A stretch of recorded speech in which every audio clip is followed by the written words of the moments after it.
Hello students.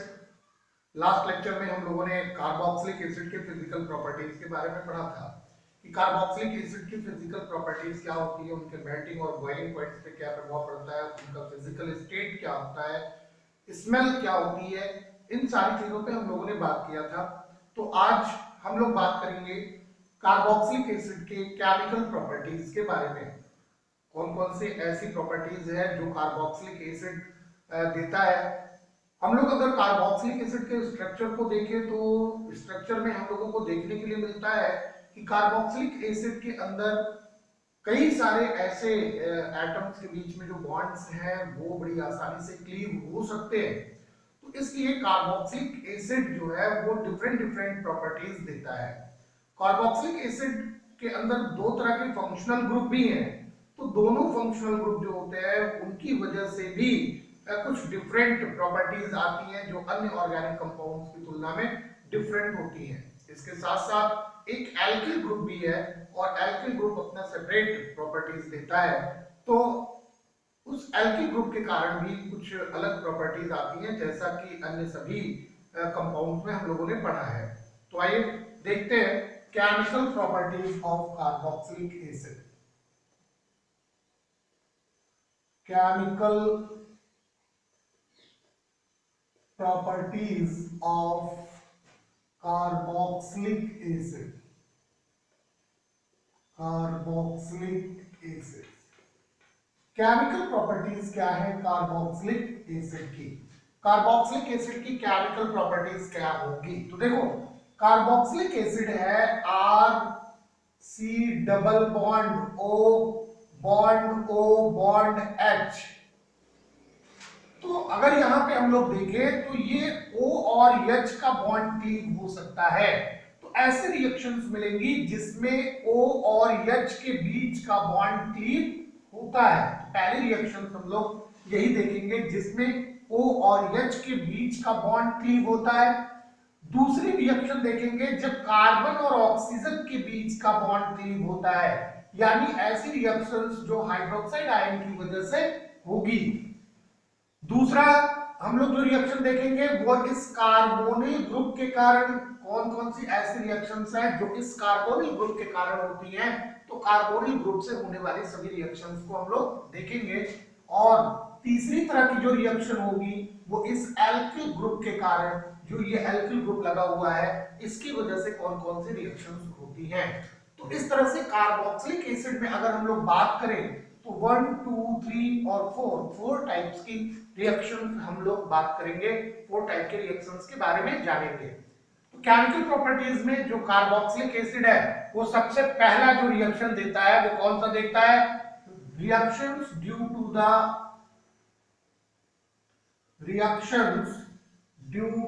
To the hydrogen atom, या इसी को हम कह सकते हैं reactions due to the cleavage of oxygen hydrogen bond. Oxygen hydrogen bond के क्लीवेज के कारण जो रिएक्शंस होती हैं। दूसरा हम लोग जो रिएक्शंस देखेंगे वो कौन सा रिएक्शन देखेंगे? Due to OH part of the carboxyl group, यानी इसकी क्लीव होने की वजह से। तो reactions due to the OH part of the carboxyl group। Carboxyl group के OH पार्ट की वजह से जो रिएक्शंस होती हैं OH ग्रुप। तीसरी रिएक्शंस जो हम लोगों को देखना है वो देखना है reactions due to the carboxyl group. Reactions due to the carboxyl group. Carboxyl group के कारण जो रिएक्शंस होती हैं उनके, जो कार्बोक्सिल ग्रुप की प्रेजेंस के कारण जो रिएक्शन प्रोसीड्स होती है उनके बारे में हम लोग बात करेंगे। और चौथी रिएक्शंस होगी reactions due to the alkyl group due to the alkyl group और बेंजीन रिंग। एल्किल ग्रुप और बेंजीन रिंग या बेंजीन रिंग के कारण जो है जो रिएक्शंस होती हैं, एल्किल ग्रुप और बेंजीन रिंग, इनके कारण जो रिएक्शंस होती हैं उनके बारे में भी हम लोग बात करेंगे। तो सबसे पहला हम लोग देखते हैं reactions due to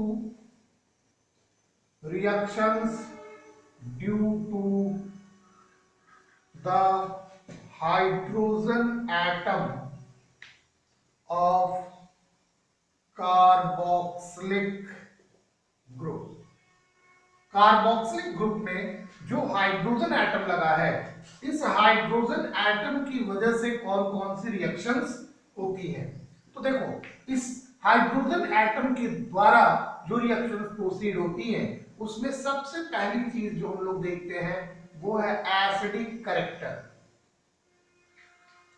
acidic character of carboxylic acid. Carboxylic acid, carboxylic acid के अंदर एसिडिक कैरेक्टर्स जो पाए जाते हैं वो एसिडिक कैरेक्टर्स कैसे हम लोग डिटरमिन करेंगे। तो देखो, एसिड का नेचर होता है, अगर किसी भी एसिड को हम उसका एक्वस सॉल्यूशन बनाते हैं तो वो हाइड्रोनियम आयन प्रोड्यूस करता है या हाइड्रोजन आयन को क्या करता है, लिबरेट कर देता है। तो देखो, अगर मान लो हमारे पास एक कार्बोक्सिलिक एसिड है और इसको वाटर में हम घोलते हैं, अगर इसको जल में घोलते हैं तो ये कार्बोक्सिलेट आयन बनाता है, इसके साथ हाइड्रोनियम आयन बना लेता है। तो हाइड्रोनियम आयन का फॉर्मेशन, एक्वस सॉल्यूशन में हाइड्रोनियम आयन का फॉर्मेशन होना इस बात को प्रूव करता है कि ये जो सब्सटेंस जिसका एक्वस सॉल्यूशन बनाया जा रहा है ये एसिड है। इसका मतलब ये क्या है, एसिड है, ये एक एसिड है। लेकिन जो कार्बोक्सिलिक एसिड की एसिडिक स्ट्रेंथ होती है ये बहुत कम होती है किसी भी मिनरल एसिड की तुलना में। तो कहने का मतलब ये हुआ कि जो कार्बोक्सिलिक एसिड है ये वीक एसिड है। कैसी एसिड है, वीक एसिड है, क्योंकि इसका जो एक्वस सॉल्यूशन बनाते हैं उसमें जो हाइड्रोनियम आयन का फॉर्मेशन होता है ये लिमिटेड होता है, यानी अपने एक्वस सॉल्यूशन में कार्बोक्सिलिक एसिड जो है वो पार्शियली आयनाइज्ड होता है। तो पार्शियली आयनाइज्ड जब होगा तो it will produce less amount of hydrogen या hydronium ion, therefore it is weak acid. ये एक वीक एसिड है, ये चीज क्लियर हो गई। लेकिन सवाल ये है कि हम कैसे इस चीज को देखें कि ये बॉन्ड जो है वो ब्रेक हो जाता है और हाइड्रोजन आयन क्या होता है, रिलीज हो जाता है। तो इस चीज को जानने के लिए हम लोग देखते हैं कि कार्बोक्सिलिक एसिड का जो कार्बोक्सिलिक एसिड है, कार्बोक्सिलिक एसिड का रेजोनेंस स्ट्रक्चर क्या होता है। तो resonance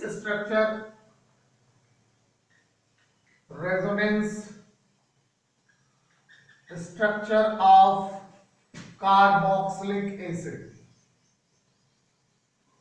carboxylic acid, carboxylic acid का रेजोनेंस स्ट्रक्चर क्या होगा। देखो, R C double bond O bond H। अगर हम लोग यहां देखें कि ये बॉन्ड इसके लिए ब्रेक करे, यहां पे देखो दो पेयर्स जो है वो लोन पेयर होंगे।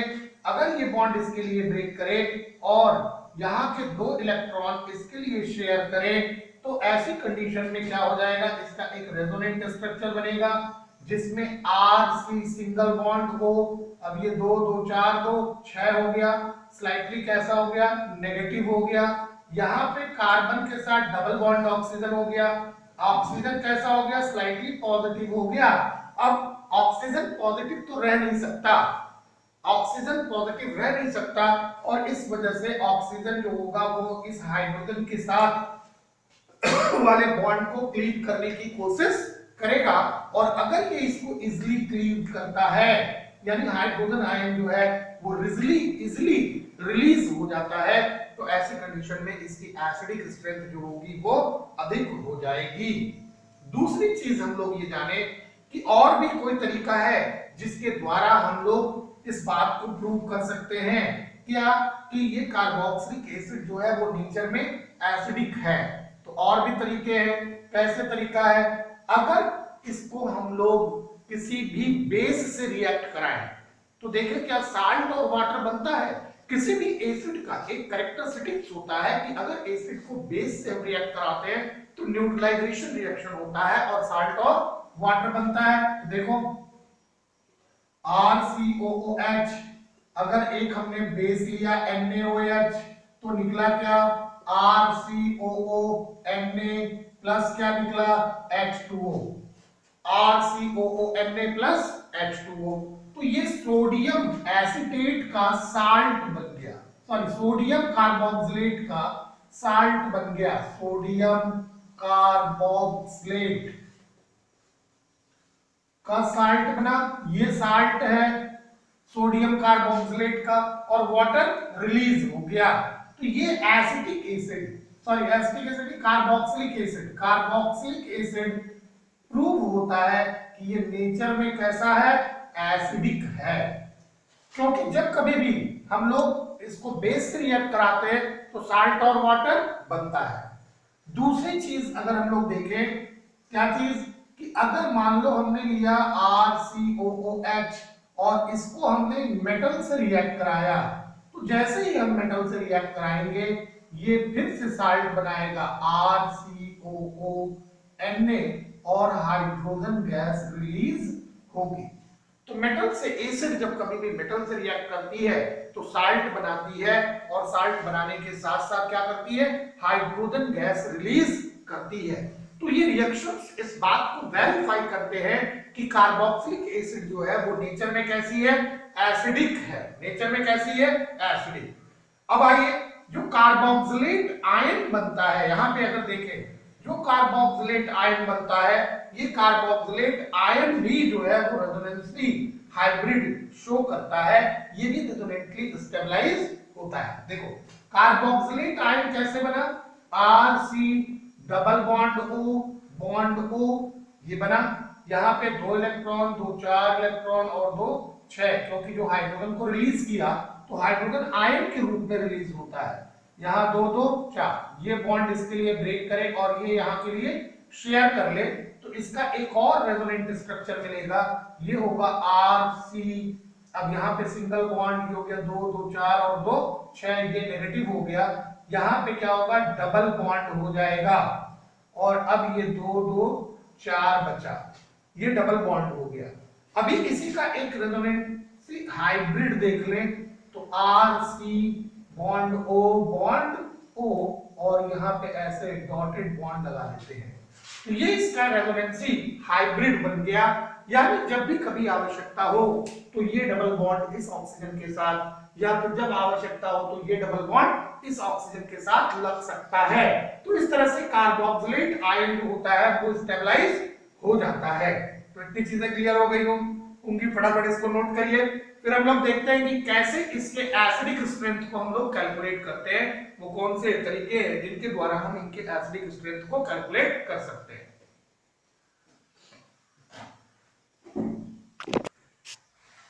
तो आइए देखते हैं कि कैसे हम एसिडिक स्ट्रेंथ कार्बोक्सिलिक एसिड का कैलकुलेट कर सकते हैं। कार्बोक्सिलिक एसिड की एसिडिक स्ट्रेंथ को कैलकुलेट करने के लिए जो मेथड हम लोग लगाते हैं वो मेथड आप 11th में पढ़ चुके हैं इक्विलिब्रियम में, जिसके थ्रू हम लोग कार्बोक्सिलिक एसिड का पीएच कैलकुलेट कर सकते हैं और पीएच कैलकुलेट हो जाएगा तो हमें उसकी एसिडिक स्ट्रेंथ पता चल जाती है। तो acidic strength of carboxylic acid, acidic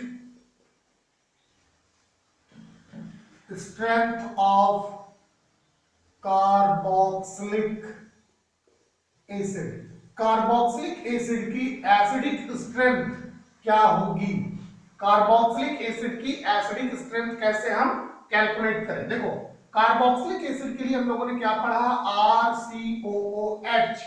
अगर इसको हम वाटर में डिसॉल्व करते हैं तो ये बनता क्या है, कार्बोक्सिलेट आयन और हाइड्रोनियम आयन। अगर इसका हम लोग इक्विलिब्रियम कांस्टेंट निकालें, के equilibrium, so that will be equal to the RCOO का कॉन्सेंट्रेशन इनटू हाइड्रोनियम आयन का कॉन्सेंट्रेशन अपॉन RCOOH का कॉन्सेंट्रेशन इनटू कितना H2O का कॉन्सेंट्रेशन। अब क्या करें, K इक्विलिब्रियम इनटू H2O का concentration that will be equal to RCOO यानी कार्बोक्सिलेट आयन का कॉन्सेंट्रेशन इनटू हाइड्रोनियम आयन का कॉन्सेंट्रेशन अपॉन RCOOH का कॉन्सेंट्रेशन, कार्बोक्सिलिक एसिड का कॉन्सेंट्रेशन। अब इतना जो होता है ये डिसएसोसिएशन कांस्टेंट ऑफ एसिड के बराबर होता है, Ka dissociation constant of acid that is equal to RCOO यानी कार्बोक्सिलेट आयन का कॉन्सेंट्रेशन इनटू हाइड्रोनियम आयन का कॉन्सेंट्रेशन अपॉन कार्बोक्सिलिक एसिड का कॉन्सेंट्रेशन। इस तरह से हम लोग निकाल सकते हैं Ka जो होगा that is equal to K equilibrium into concentration of H2O, इन दोनों के प्रोडक्ट के बराबर क्या होता है, Ka होता है। तो Ka is disassociation constant of acid. Ka is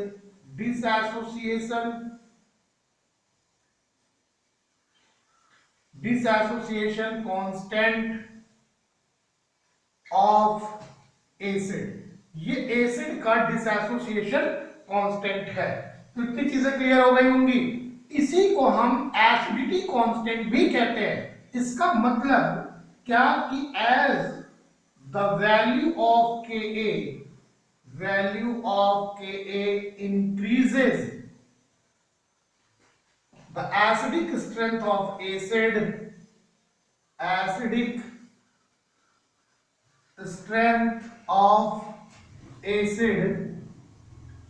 will also increases। तो एसिडिक स्ट्रेंथ जो है एसिड की ये भी बढ़ती है। अभी हम लोग अगर इसको डिसएसोसिएशन कांस्टेंट को हम pKa के टर्म में रखें, इन टर्म ऑफ pKa, अगर इसको pKa के टर्म में रखें तो pKa that is equal to minus log Ka, किसके बराबर हो जाएगा, ये माइनस लॉग Ka के बराबर हो जाएगा। दूसरी चीज हम लोगों ने पढ़ा था कि pH इक्वल टू जो होता है वो 1 अपॉन हाइड्रोनियम आयन कॉन्सेंट्रेशन होता है। कितना होता है pH, 1 upon hydronium ion concentration. तो 1 अपॉन हाइड्रोनियम आयन कॉन्सेंट्रेशन इसी के आधार पे हम लोग ले सकते हैं। pH इक्वल टू कितना होता है, 1 अपॉन हाइड्रोनियम आयन कॉन्सेंट्रेशन। तो इसी से हम लोग लॉग निकाल सकते हैं। अब देखो, अगर pKa equal to minus log Ka, अगर ये इतना होता है तो इसका मतलब कि स्ट्रॉन्गर एसिड की जो वैल्यू होगी किसकी, Ka की, वो ज्यादा होगी, लेकिन pKa की वैल्यू क्या होगी, कम होगी। इस बात को याद रखेंगे। मतलब क्या हुआ कि a stronger acid will have higher value of Ka but smaller value of pKa। यानी अगर pKa की वैल्यू कम आ रही है तो वो एसिड जो होगा वो स्ट्रॉन्ग एसिड होगा। अगर Ka की वैल्यू ज्यादा आ रही है तो भी वो एसिड जो होगा वो स्ट्रॉन्ग एसिड होगा। तो इस तरह से किसी भी एसिड का एसिडिक स्ट्रेंथ हम कैलकुलेट कर सकते हैं। तो नोट करिए फटाफट। फिर हम लोग देखते हैं कि अगर मान लो इनके साथ कुछ सब्स्टिट्यूएंट्स लगे हुए हों तो ऐसी कंडीशन में इनके एसिडिक स्ट्रेंथ को कैसे कंपेयर करेंगे। तो इसको आप नोट करिए फटाफट। आइए, एसिडिक स्ट्रेंथ देखना है जो सब्स्टिट्यूएंट्स लगे होते हैं। अगर सब्स्टिट्यूएंट्स लगे हैं तो ऐसी कंडीशन में उनका एसिडिक स्ट्रेंथ कैसे अफेक्टेड होता है। तो एसिडिक स्ट्रेंथ यानी effect of substituents effect of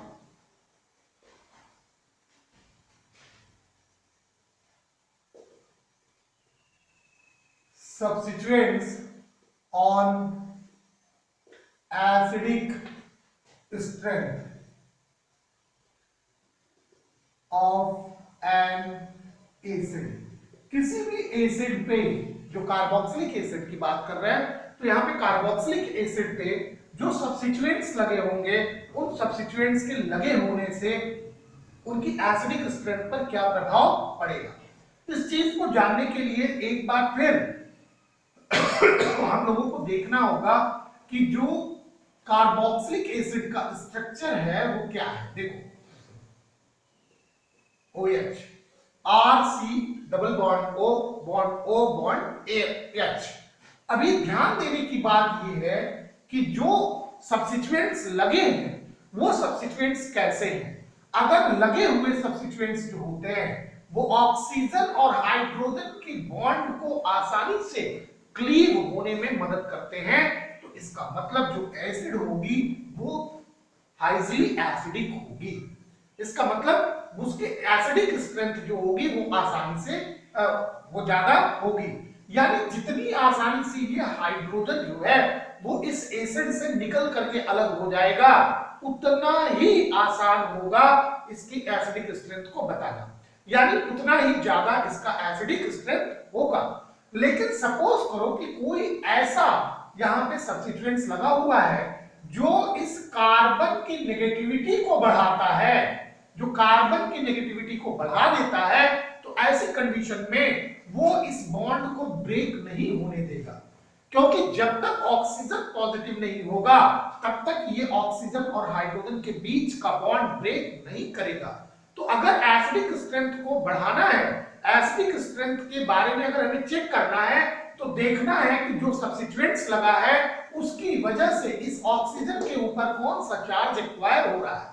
अगर पॉजिटिव चार्ज एक्वायर हो रहा है तो वो ऑक्सीजन बड़ी आसानी से इस हाइड्रोजन को लीव कर देगा, इसको छोड़ देगा, इसको जाने देगा।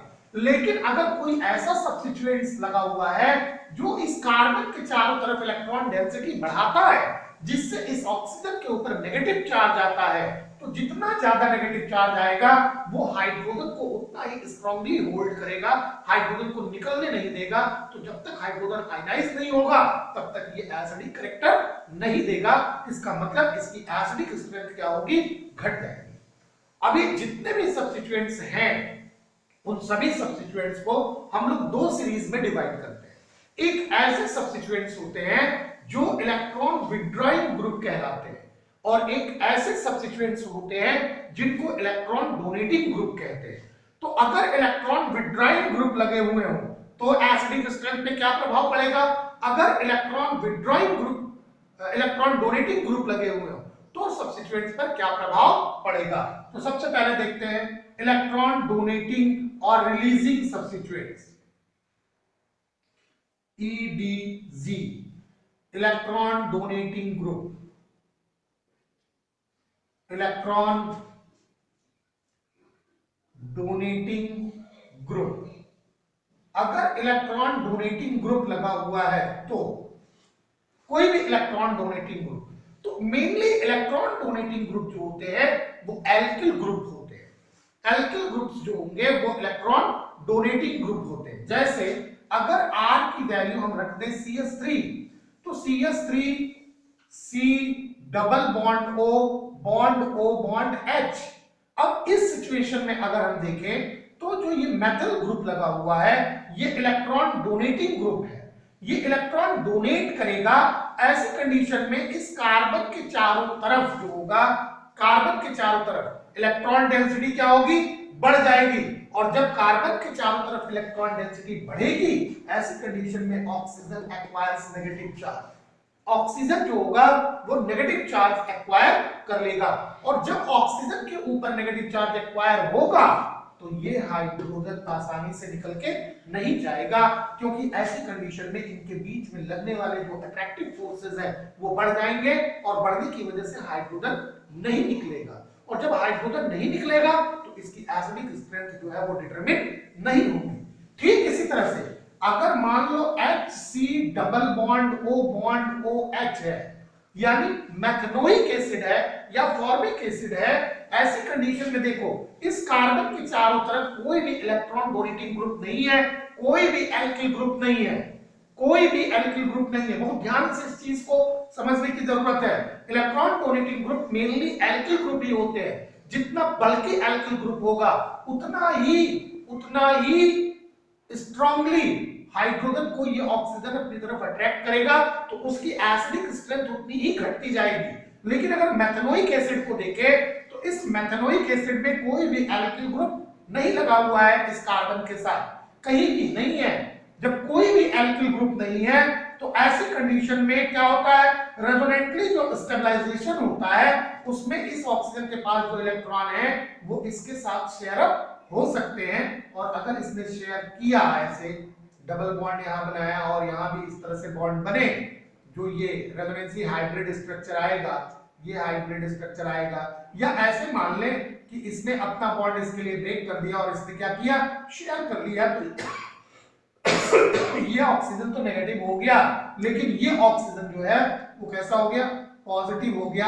अब जब ये पॉजिटिव हो जाएगा तो आपको पता है कि ऑक्सीजन कभी भी पॉजिटिव रहना नहीं चाहता है। ऐसी कंडीशन में वो अपने इलेक्ट्रॉनों को पूरा करने के लिए, यानी जो इसने 2 इलेक्ट्रॉन दे करके इसको शेयर किया है, इसको पूरा करने के लिए इस बॉन्ड को क्लीव कर देगा, बड़ी आसानी से क्लीव कर देगा और हाइड्रोजन को as a hydrogen ion release कर देगा। अगर ये हाइड्रोजन आयन रिलीज कर दिया तो डेफिनेटली इसकी एसिडिक स्ट्रेंथ क्या हो गई, बढ़ गई। अब अगर इन दोनों में हम कंपेयर करें, इन दोनों में, तो आप आसानी से कह सकते हैं कि COOH is more acidic then CH3COOH। बड़ी आसानी से आप कह सकते हैं कि COOH यानी formic acid is more acidic then ethanoic acid, acetic acid. अब सोचने की बात क्या है कि अगर मान लो कि एक CH3 और लगा हुआ है, या यहां पे CH3 लगा हुआ है और ये CH2 है, ये H है और ये H, और यहां पे लगा हुआ है C double bond O bond H। अब जरा देखें यहां पे, तो यहां पे अगर हम लोग बात करें तो देखेंगे कि 2 एल्किल ग्रुप दिखाई दे रहे हैं। कितने एल्किल ग्रुप, 2 एल्किल ग्रुप दिखाई दे रहे हैं। तो अगर 2 एल्किल ग्रुप लग गए तो इसका मतलब क्या होगा कि इसके अंदर जो इलेक्ट्रॉन डोनेट करने की क्षमता थी वो और ज्यादा हो गई, तो इसके ऊपर का जो नेगेटिव चार्ज है वो और बढ़ गया। जब नेगेटिव चार्ज और बढ़ गया तो ये होल्डिंग फोर्सेस जो हैं ये और ज्यादा बढ़ जाएंगे, तो हाइड्रोजन को ये रिलीज नहीं करेगा। दूसरी चीज अगर हम लोग इस तरह से देखें, सीधे एक लाइन में हम लोग इसको समझने की कोशिश करें, क्या चीज कि जो इलेक्ट्रॉन डोनेटिंग टेंडेंसी होती है वो CH3 में सबसे कम होती है, इसके बाद CH3 का होल ट्वाइस, इसके बाद CH3 CH2, इससे ज्यादा होगी CH3 का होल ट्वाइस CH, इससे ज्यादा होगी CH3 का होल थ्राइस C। अगर ये ग्रुप लगा होगा तो एकदम करेक्टली जान लो कि वहां से हाइड्रोजन को रिलीज करना बहुत मुश्किल होगा और उसकी एसिडिक स्ट्रेंथ जो होगी वो सबसे कम होगी। तो अब अगर इसके क्रम में हम देखें तो HCOOH ये सबसे ज्यादा एसिडिक होगा, इससे कम CH3COOH, इससे कम CH3CH2COOH, इससे कम अगर हम लोग बात करें तो CH3 का होल ट्वाइस CHCOOH, ये सबसे कम एसिडिक स्ट्रेंथ वाला होगा। तो जैसे जैसे एल्किल ग्रुप की संख्या बढ़ती जाएगी उनकी एसिडिक स्ट्रेंथ जो होगी वो घटती जाएगी, क्योंकि जैसे जैसे एल्किल ग्रुप की संख्या बढ़ेगी इनके एल्किल ग्रुप के इलेक्ट्रॉन्स जो होंगे वो इस ऑक्सीजन के चारों तरफ डिस्पर्स होंगे, ऑक्सीजन नेगेटिव टू नेगेटिव होता चला जाएगा और ऑक्सीजन हाइड्रोजन के बीच के जो बॉन्ड होंगे वो स्ट्रांग होते चले जाएंगे। इस ट्रेंड को याद रखिएगा, बोर्ड एग्जाम में मैक्सिमम टाइम पे ऐसे कई सारे एसिड्स जो है वो जंबल्ड फॉर्म में देता है और कहता है कि arrange in their increasing acidic strength या arranged in their decreasing acidic strength. तो तो आप इस चीज को अगर याद रखेंगे और देखेंगे कि जो सब्स्टिट्यूएंट्स लगा हुआ है वो इलेक्ट्रॉन डोनेटिंग ग्रुप है, तो अगर इलेक्ट्रॉन डोनेटिंग ग्रुप लगा हुआ है तो ऐसी कंडीशन में जितने ज्यादा एल्किल ग्रुप बढ़ते जाएंगे COOH के साथ उतना ही वीक एसिड होता चला जाएगा। तो फटाफट इसको नोट करिए। फिर हम लोग देखते हैं कि जब इलेक्ट्रॉन विथड्रॉइंग सब्स्टिट्यूएंट्स लगे रहेंगे तो क्या इफेक्ट पड़ेगा।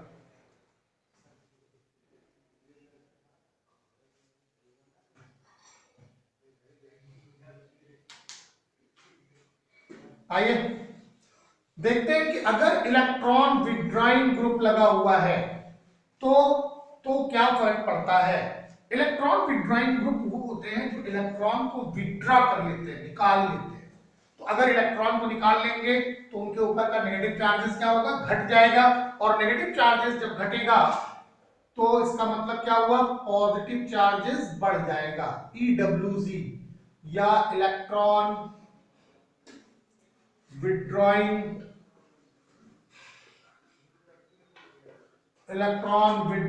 ग्रुप। अगर इलेक्ट्रॉन विथड्रॉइंग ग्रुप प्रेजेंट है तो ऐसी कंडीशन में इनकी एसिडिक स्ट्रेंथ पर क्या प्रभाव पड़ता है। तो इलेक्ट्रॉन विथड्रॉइंग ग्रुप के प्रेजेंट होने पर इनकी एसिडिक स्ट्रेंथ क्या होती है। देखो अगर मान लो कि HCHHC double bond bond H, क्या है ये, एथेनोइक एसिड है। क्या चीज है ये, एथेनोइक एसिड है। अब अगर मान लो कि यहां से एक H को रिप्लेस किया जाए और यहां HCHCl लगा दिया जाए और यहां C double bond bond H कर दिया जाए। Cl जो है वो एक EWG है, इलेक्ट्रॉन विथड्रॉइंग ग्रुप है। ये इलेक्ट्रॉन को अपनी तरफ क्या करता है, अट्रैक्ट करता है। तो इलेक्ट्रॉन जो है जब रिलीज कर लेगा, ऐसी कंडीशन में ये ऑक्सीजन जो होता है वो पॉजिटिव चार्ज एक्वायर करता है, और जैसे ही पॉजिटिव चार्ज एक्वायर करेगा इस हाइड्रोजन को क्या करना होगा, रिलीज करना होगा, ताकि ऑक्सीजन अपने चार्ज को सेटल कर सके। तो क्लोरीन जो होता है, chlorine made the electron release of HI। ये क्लोरीन ऐसा करता है जिसकी वजह से ऑक्सीजन स्लाइटली पॉजिटिव हो जाता है और हाइड्रोजन आयन क्या होगा, निकल जाएगा। अब जितनी संख्या इन इलेक्ट्रॉन विथड्रॉइंग ग्रुप की बढ़ती जाएगी उतना ही ज्यादा एसिडिक स्ट्रेंथ क्या होगा, बढ़ता जाएगा। जैसे अगर मान लो HCH, यहां पे क्या लगा Cl, ये COOH, इसकी एसिडिक स्ट्रेंथ कम होगी किसकी तुलना में, अगर Cl CH, यहां भी Cl और COOH, इसकी एसिडिक स्ट्रेंथ कम होगी अगर Cl और COOH लगा हुआ हो। तो जैसे जैसे इलेक्ट्रॉन विथड्रॉइंग ग्रुप की संख्या बढ़ेगी उनकी एसिडिक स्ट्रेंथ क्या होगी, बढ़ती जाएगी। दूसरी चीज यह भी ध्यान देना है यहाँ पे कि अगर मान लो कि हैलोजेंस लगे हुए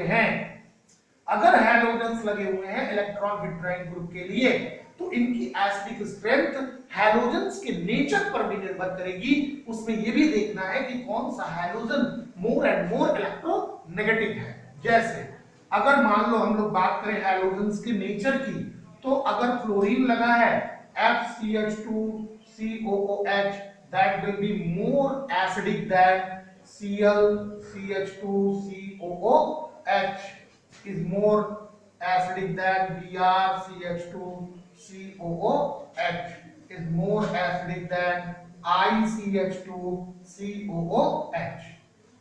तो फ्लोरीन जिसके साथ लगा होगा वो ज्यादा एसिडिक होगा, क्लोरीन उससे कम, ब्रोमीन अगर लगा है तो वो उससे कम एसिडिक होगा, और अगर आयोडीन लगा हुआ है तो वो सबसे कम एसिडिक होगा। दूसरी चीज, अब ये तो हो गया आपका नेचर ऑफ हैलोजन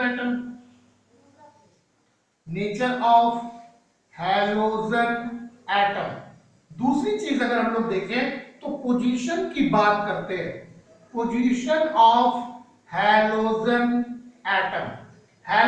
एटम की पोजीशन भी एसिडिक स्ट्रेंथ को डिसाइड करती है। पोजीशन। तो क्या पोजीशन देखो, CH3 CH2 और यहां लगा है CH, यहां लगा हुआ हो अगर Cl और COOH लगा है तो ये सबसे ज्यादा एसिडिक होगा। यानी जो इलेक्ट्रॉन विड्रॉइंग ग्रुप है वो कार्बोक्सिलिक एसिड के फंक्शनल ग्रुप के साथ जितनी नजदीक होंगे उनकी एसिडिक स्ट्रेंथ उतनी ही ज्यादा होगी।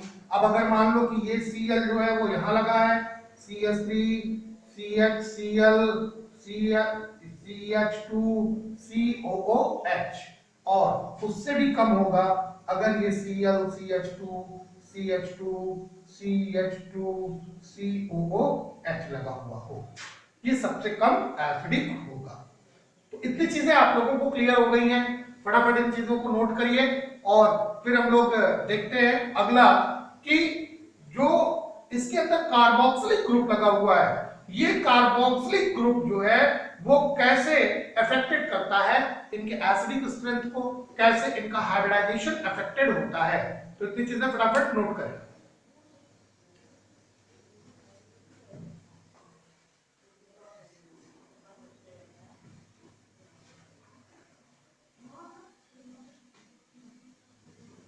आइए देखते हैं कि जो COOH ग्रुप है उसका हाइब्रिडाइजेशन जो होता है वो कैसे अफेक्टेड करता है।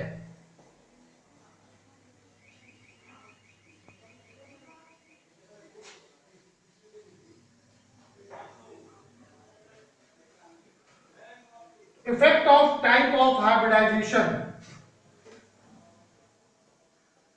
Effect of type of hybridization,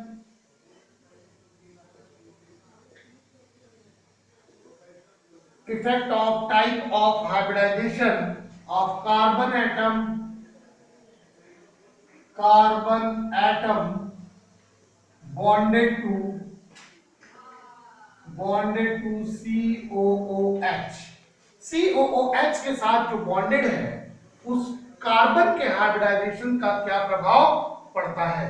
तो ध्यान रहे इस बात का। देखो एसिडिटी जो होती है वो इंक्रीज होती है जैसे जैसे कार्बन एटम की इलेक्ट्रोनेगेटिविटी बढ़ती जाएगी। बात समझ में आ गई ना। तो generally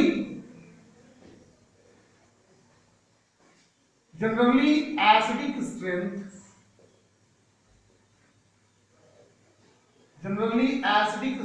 increases as the electronegativity of carbon attached to COOH is increases। जैसे जैसे COOH के साथ अटैच्ड जो कार्बन है इसकी इलेक्ट्रोनेगेटिविटी बढ़ेगी वैसे वैसे इनकी एसिडिक स्ट्रेंथ जो होती है वो बढ़ती रहती है।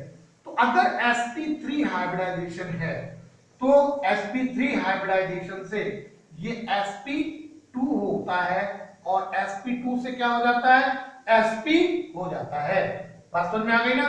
तो उस तरह से इनकी एसिडिक स्ट्रेंथ क्या होगी, बढ़ेगी। यानी कार्बन अगर sp हाइब्रिडाइज्ड है तो ये सबसे ज्यादा एसिडिक स्ट्रेंथ देगा। इससे कम क्या होगा, sp2, सबसे कम क्या होगा, sp3। यानी अगर HC triple bond C bond COOH है तो इसकी एसिडिक स्ट्रेंथ सबसे ज्यादा होगी। अगर C6H5COOH है इससे ये ज्यादा होगा। ये इससे कम क्या होगा, इससे कम होगा अगर CH2 double bond CH bond COOH है। इससे कम क्या होगा अगर CH3 COOH है।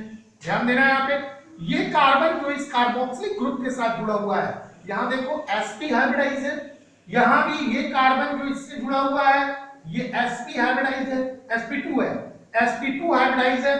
अब यहां देखो ये कार्बन जो है ये भी sp2 हाइब्रिडाइज है, लेकिन ये कार्बन जो जुड़ा हुआ है ये sp3 हाइब्रिडाइज है। तो sp हाइब्रिडाइज्ड कार्बन जो होगा वो सबसे ज्यादा एसिडिक स्ट्रेंथ शो करेगा, उससे कम sp2, उससे कम sp3। तो इतनी चीजें क्लियर हो गई होंगी। अब अगर हम लोग बात करें तो मान लो आपके पास HCOOH है, आपके पास C6H5COOH है और आपके पास CS3COOH है। तीनों को कहा जाए अगर कि arrange these three carboxylic acids in their decreasing acidic strength, तो कैसे करेंगे? तो पक्का HCOOH को डेफिनेटली सबसे ज्यादा होगा, ये तो हम लोगों ने स्टार्टिंग में ही पढ़ा, क्योंकि इसके पास तो कोई ग्रुप है ही नहीं, ना इलेक्ट्रॉन विड्रॉइंग ना इलेक्ट्रॉन रिलीजिंग, दोनों में से कोई नहीं है। तो ऐसे में HCOOH सबसे ज्यादा हो गया। अब ये देखो ये sp2 हाइब्रिडाइज्ड कार्बन है, तो इससे थोड़ा कम इसका होगा C6H5COOH का, लेकिन यहाँ पे sp3 हाइब्रिडाइजेशन है तो सबसे कम यही होगा CS3COOH। तो इस बात का आप लोग ध्यान रखेंगे, इतनी चीजें आप लोग नोट कर लीजिए। फिर हम लोग कुछ स्पेशल कंपाउंड्स को लेकर के डिस्कस करेंगे नेक्स्ट लेक्चर में, और फिर कुछ केमिकल रिएक्शंस की भी बात करेंगे। तब तक आप लोग इतनी चीजों को नोट करिए और इसको प्रिपेयर करिए, और ज्यादा अटेंटिवली इस चीज को प्रिपेयर करिएगा, क्योंकि इस चैप्टर से जो भी क्वेश्चंस बोर्ड के एग्जाम में बनते हैं वो इसी टाइप के क्वेश्चंस बनते हैं। जनरली कोई भी सीधी सीधी रिएक्शंस नहीं पूछी जाती हैं। जब भी कोई भी क्वेश्चंस बनते हैं तो इस तरह से इनकी एसिडिक स्ट्रेंथ को, अरेंजमेंट को लेकर के ही क्वेश्चंस किए जाते हैं। तो फटाफट इसको नोट करिए और नोट करके इसको प्रिपेयर करते रहिए। फिर हम लोग मिलते हैं नेक्स्ट लेक्चर में कुछ और केमिकल रिएक्शंस के साथ जो कार्बोक्सिलिक एसिड से रिलेटेड है।